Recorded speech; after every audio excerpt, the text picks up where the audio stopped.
Good morning, boys and girls, or good afternoon, boys and girls. Today we're going to be talking about fractions. As you can see here, I've got a set of fraction bars in front of you.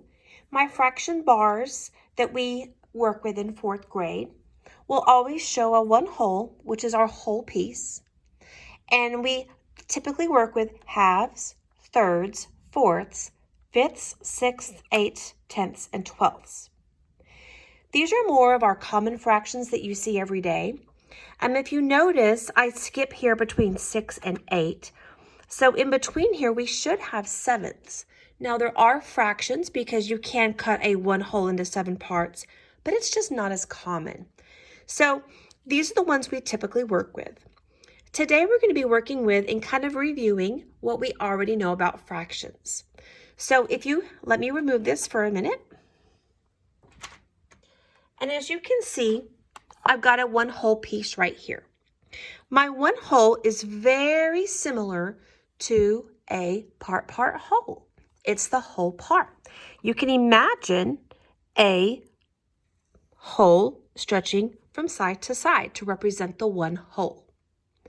Now, the true definition of a fraction is it is parts of a whole. Fractions represent a part or less than a whole.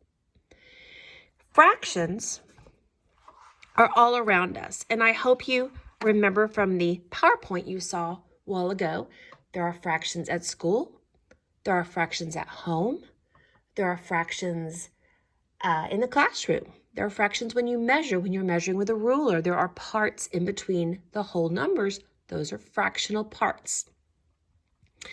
Today's video, the first video, is going to be a review of our vocabulary and what a fraction actually is. So let me get a fraction that we will be using a lot. Thirds. Thirds are pretty simple. So if you look here at my thirds, I've got a 1/3 piece and a 1/3 piece.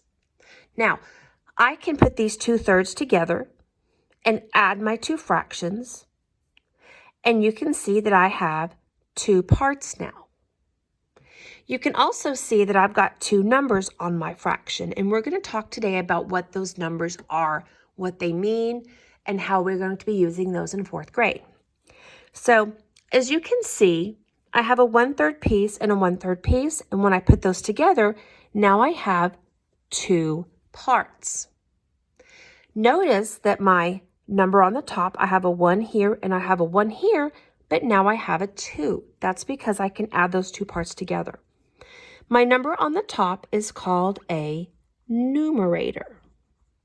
Your numerator tells how many parts you are counting, how many pieces there are, how many parts there are, how many parts are shaded, how many jumps on a number line. That's how many parts we're counting. But if you notice, there's also a number across the bottom, and the bottom has a 3. That's because this fraction was divided into thirds, 3 parts. And if I write my fraction over here, I'm going to write a 3. Now notice that one didn't change. My third stayed the same. That's because when you're counting fractional parts, when you count the same size part, they are going to stay the same size, so your number stays the same, thirds. Now, if you recall from last year, that bottom number has a name too, and that bottom number is called your denominator, your denominator. Your numerator is on the top, kind of like your head. You might have learned in 3rd grade that you can nod your denominator. I can't even talk. Nod your numerator. And your bottom number, you can shake your denominator, which is on the bottom. Your numerator tells the number of parts you are counting. Your denominator tells the size of the parts. Let's do one more example. So I'm going to take away my thirds, and I'm actually going to put those up there with my 1 whole. And you can see if I end up putting my other third, now I have 3 thirds. I have 3 parts, and the pieces are in thirds, and that is the same size as 1 whole. It's hard to see that there. It equals 1 whole.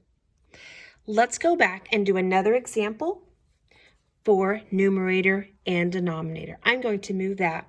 I'm going to leave my definitions there. So this time, let's get some sixths. Let's get some sixths. So my sixths are a little bit smaller than my thirds. That's because my denominator is bigger.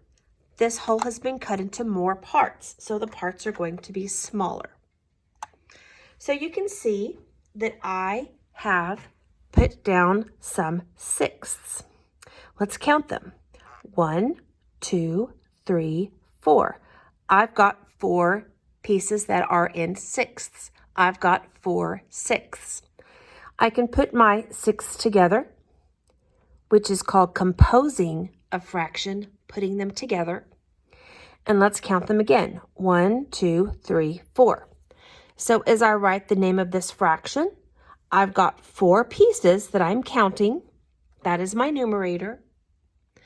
And my denominator is the size of the pieces. These pieces are in sixths, so my denominator stays the same. This fraction is 4 sixths.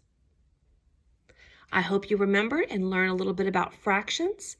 Stay tuned for a few more slides for the next video when we talk about unit fractions.